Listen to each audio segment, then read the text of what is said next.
Hi there, Jan Sverre's garage again.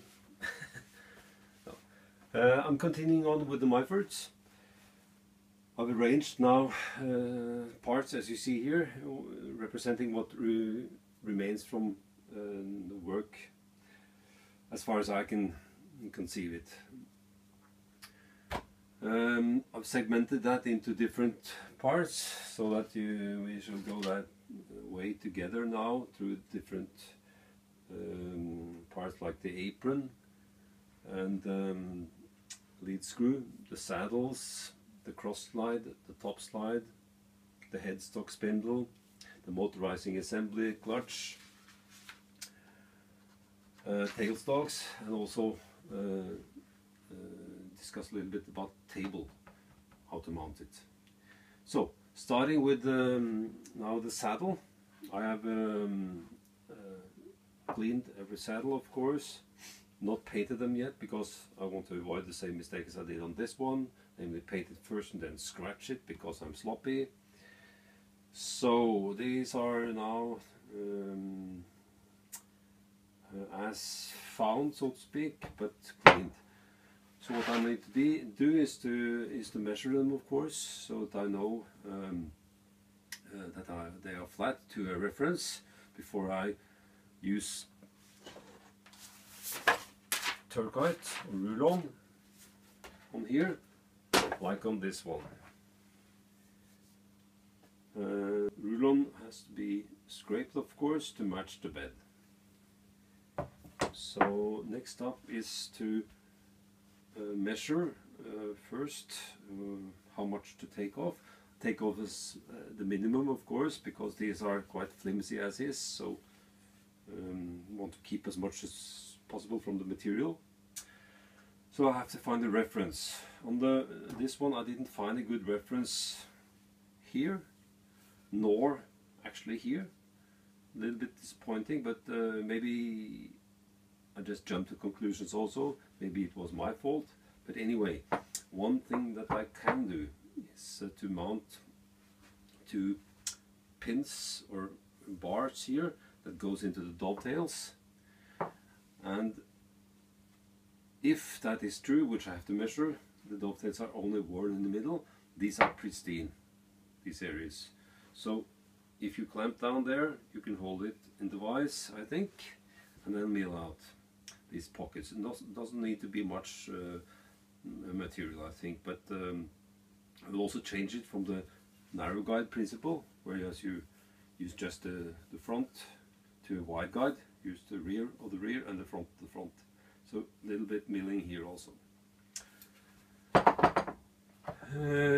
If you pay attention to the rulon here, I also rulon the back of the rear way, which is done so that it's milled off, no, it's scraped with a certain toe-in angle, so that when you face off you will have this half a hundredth or so in that direction, so that when you face off it'll be a little bit dish-shaped. This is one of the first tasks to be done. Also the same scraping on the top slide, of course, to match that. And I don't think I'll rule on anything else but the flats and the rear there.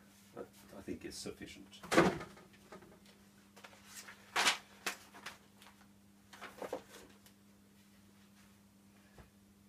Yeah, and the rulon will also be relieved in the middle. So there are 4 resting pads and relief in the middle.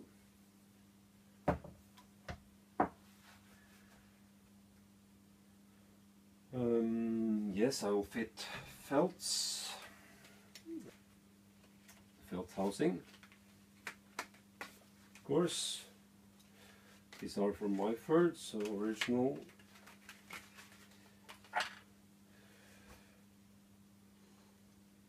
And scrape the hole downs, yes. And paint it, of course, and fit the mounted bed. the headstock, moving over to that one, I will use the worn and the removed bearings. Now I want to test this and scrape the headstock bearing. So, having watched the Myford reconditioning PDF, I'll use the same worn bearings as the means to retain this while I scrape it. Scraping the headstock should be okay. I've seen that some of them are worse than others. There may be issues there.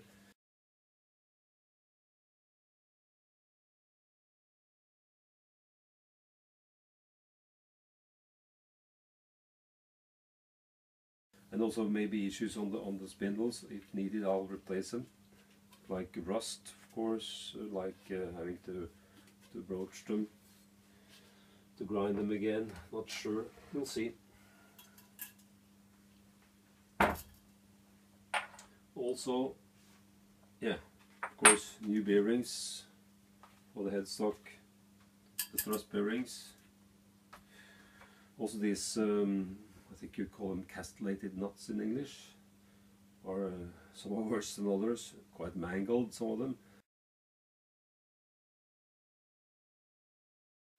I don't think I'll need to replace them, but at least I have to mill off some new slots there. Of course, after assembling, correctly adjust the preload.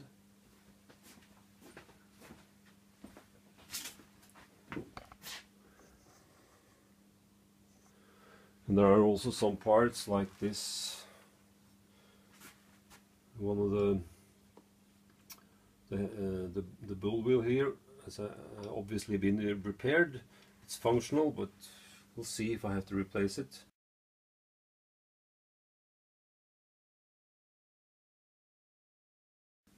And also these ones, like for the motorizing assembly, there are a couple of nicked pulley wheels like that. Over to the motorizing assembly. I bought belts, new belts from Myford, supposedly better than the ones I bought for the first I did, namely this link belting stuff.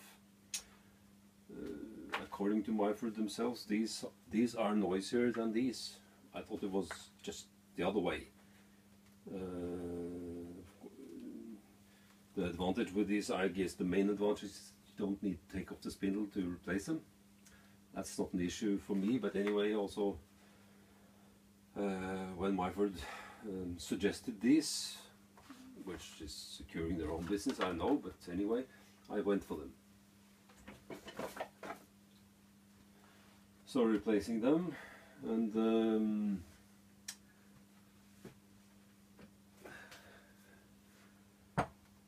mounting and adjusting the clutch again.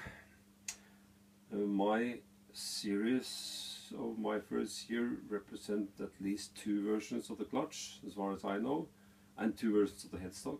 That's so. But the clutch, I think, when I mount a 3-phase motor and a VFD, is not needed. I think the clutch was a good idea when you had a 1-phase motor and needed to stop that often, which you weren't supposed to do. But on the 3-phase motor, I don't think that's a problem. Still, I want to mount the clutch and get it operational again. So, and test, replace bearings if needed on the motorizing assembly.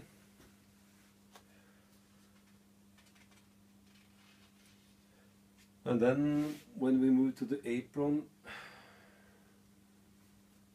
and lead screw, this is an old, not done anything with it since I bought it, unit that I bought to supplement what I did not have.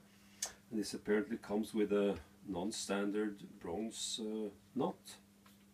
I think these are the standard. You may have them in bronze, I guess, also from Myford now, but anyway, these are the ones where it's